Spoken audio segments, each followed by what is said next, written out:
Hello, and welcome to another episode of Canadian History X.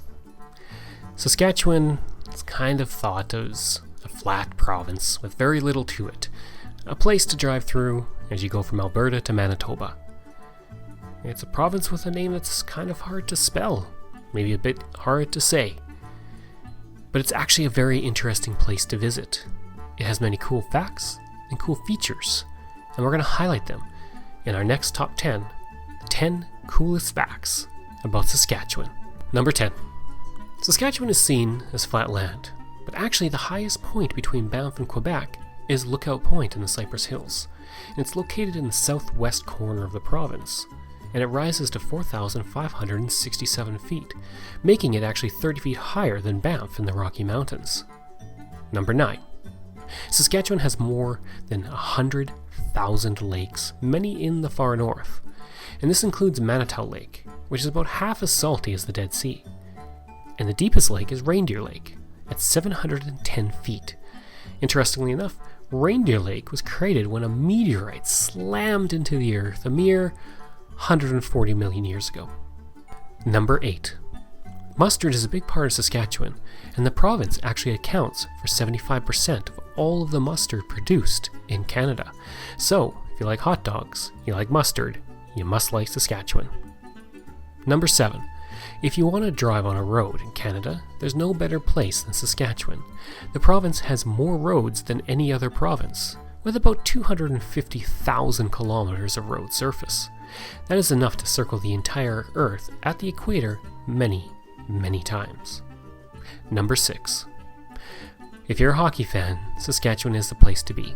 The province actually produces more NHL hockey players per capita than any other province, and 17 players from Saskatchewan are actually in the Hockey Hall of Fame, including Brian Trottier and a man by the name of Gordie Howe. Number 5. Among provinces and territories in Canada, Saskatchewan is actually the only one with completely man-made borders surrounding it. Now, you might be thinking, doesn't every province have man-made borders? They do. Some have man-made borders, but most, well actually all the others, have some kind of border that follows a river or a mountain chain. So like how Alberta's border, part of it follows the Rocky Mountains next to British Columbia.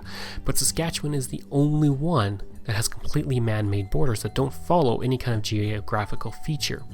Saskatchewan's bordered to the west by Alberta, the United States to the south, Manitoba to the east, and the Northwest Territories to the north. Number 4. Saskatchewan is the home of Medicare, which would become universal healthcare in Canada. And that's something we all use and we all greatly love. It was started by Premier Tommy Douglas in 1946, and it spread through Canada soon after. Now Douglas, who was Premier at the time, was born and raised in Saskatchewan. He was actually chosen as the greatest Canadian in history just a few years ago, one ahead of Terry Fox. Number 3. When you think of Saskatchewan, you think of large fields of wheat and canola and barley and all these other things. Oh, and of course mustard. But actually, half of Saskatchewan and most of the north is completely covered by forest. And there are over 300 forestry companies actually operating within the province. Number 2. Unlike most other places in North America, Saskatchewan actually doesn't have daylight savings time. So in the spring and the summer, when everybody else is moving forward and back, Saskatchewan doesn't move. So, in the spring, the province is the same time zone as Alberta as it is in the summer. But for the fall and the winter, it's the same time zone as Manitoba. Number 1. Saskatchewan is also home to the highest temperature ever recorded in Canadian history. It was recorded in yellow grass in July of 1937 when the temperature reached 45 degrees Celsius. I hope you enjoyed this episode of Canadian History X, and if you did, please like and subscribe on iTunes. You can also find us on our blog at canadaehx, that's ehx.blogspot.ca, where you'll find links to our YouTube channel as well as our Discord chat, where you can come by and chat about history